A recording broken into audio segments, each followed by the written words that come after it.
Welcome back, everyone. Ready for another deep dive? Always. Today, we're going down a path that's pretty chilling, actually. Oh. Yeah, it's a missing persons case that has some eerie, almost too eerie, parallels to the Lacy Peterson case. Wow. But this one, most people have never even heard of it. I'm intrigued already. It's the case of Evelyn Hernandez and her 5-year-old son, Alex. Okay. They vanished in San Francisco back in 2002. 2002, so quite a while ago. Yeah, and what makes this case even more strange is that the missing person report, it wasn't filed until 6 days later. 6 days? That's a long time. I know, and to make things even weirder, it was filed by Herman Agu. Who's that? He was the father of Evelyn's unborn child. Oh, wow. So she was pregnant when she disappeared. Exactly. Okay, this has already sounded complicated. Oh, it gets more complicated. Really? Evelyn's remains were eventually found. Oh, no. But Alex, he's still missing. So we're talking about a potential murder and a missing child. All in one case. And it didn't get much attention. Not at all, which is kind of the point of this deep dive. Right, to shine a light on the cases that maybe didn't get the attention they deserved. Exactly. So let's start with what we know. Okay. The last time anyone talked to Evelyn was May 1st, 2002. Okay. Around 9:00 p.m. At night. Yeah, she was talking to her sister on the phone. Yep. Earlier that day, completely normal, she dropped Alex off at school, ran some errands, picked him back up. Normal day. And then, poof, gone. So that night, sometime after that phone call, is really key. Absolutely. It's that window where everything likely happened. So what about this Herman, the one who reported her missing? Right. So here's where it gets really unsettling. Okay. Herman, he was actually married at the time. Wait. And Evelyn, she had no clue. Oh my gosh. So she was in an affair without even knowing it. Yeah, it's a huge twist. That changes everything. Right. And it adds a whole other layer of, I don't know, suspicion maybe. For sure. Affairs can end badly. And there were definitely signs of trouble between them. Well, Herman was helping Evelyn out financially, since she was pregnant. Okay. But when she broke things off, she made it clear that he couldn't stay at her apartment anymore. So there was tension, maybe even resentment? Possibly. And this next part, this is what really gets to me. What's that? About a month after they disappeared, Yeah. parts of Evelyn's remains were found in the San Francisco Bay. The Bay. Yeah. And get this, she was still wearing maternity clothes. Oh, it's just awful. You know, right?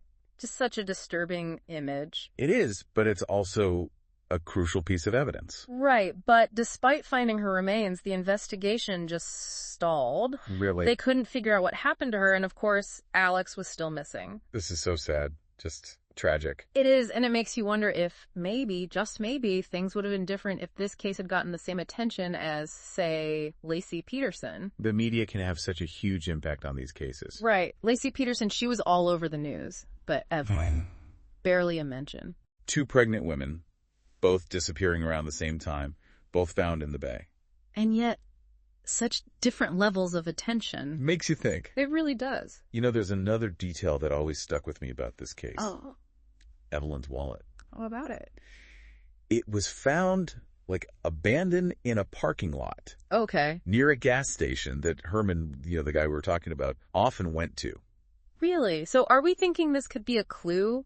It's definitely suspicious, right? Yeah, very suspicious. It's like one of those things investigators would zero in on. Speaking of suspicious, you mentioned earlier that Herman had an alibi. Right, his wife. But how reliable are those kinds of alibis, from a spouse? We have to be careful with those. I can imagine. There's always that chance of bias. Right, wanting to protect your partner. Exactly. Even if it means, not being totally truthful.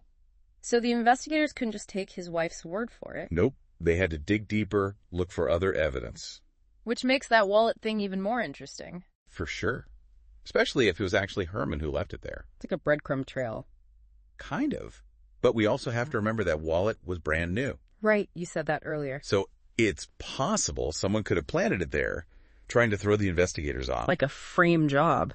Exactly. Make it look like Herman was involved. Wow, this is getting more and more like a movie.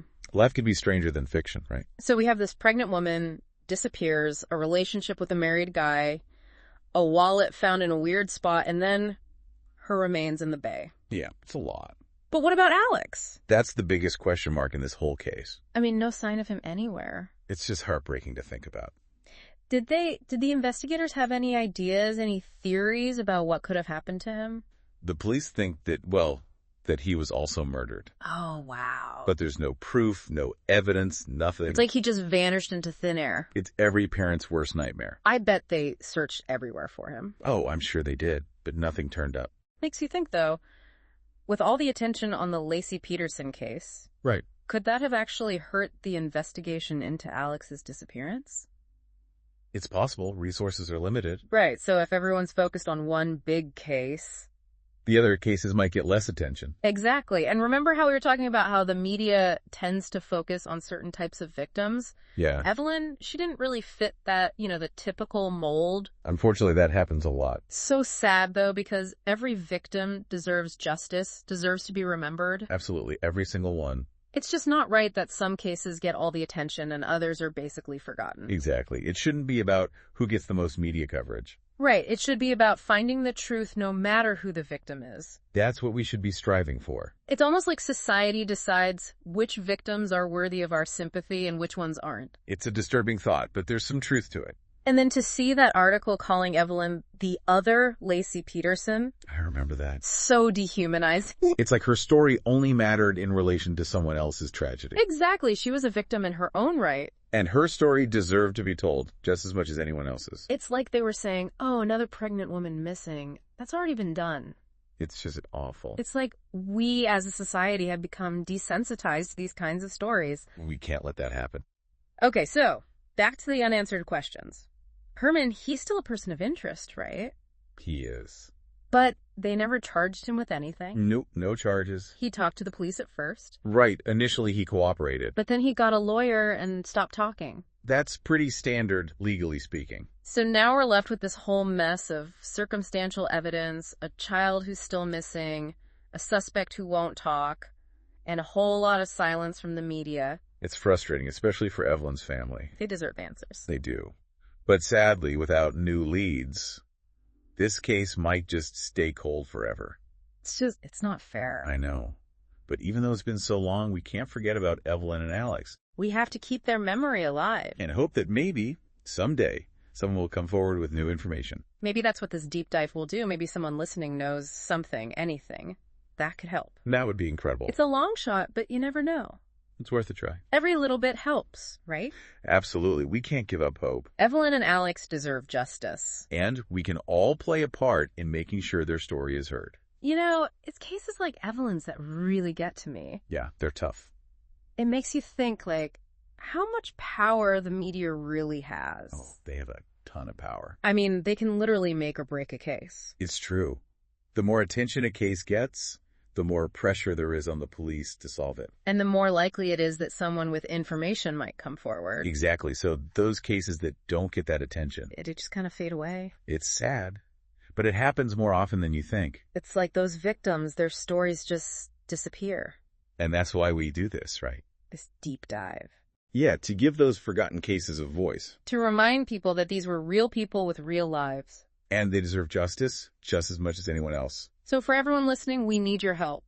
That's right. You guys are a big part of this. We've laid out the facts, we've explored the theories, but maybe, just maybe, someone out there knows something. Even a small detail, anything that seems off at the time, It could be the missing piece of the puzzle. you never know what might spark a memory, lead to a new lead. So please, if anything we've talked about today rings a bell, don't hesitate to reach out. You could be the key to finally solving this case. And bringing some peace to Evelyn's family. That's what we're all hoping for. This case, it really makes you think about all the other missing persons cases out there. The ones we don't hear about. Exactly, the ones that don't make the headlines. How many of those are there? I don't even want to think about it. But we have to think about it. Because those victims, they deserve our attention too. They deserve justice, just like anyone else. This deep dive, it's just scratched the surface of this case.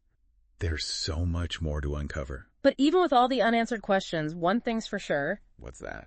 We can't let Evelyn and Alex be forgotten. We won't. That's why we're here. And we won't stop searching for the truth. Until we find it. Thanks for joining us on this deep dive, everyone. Until next time.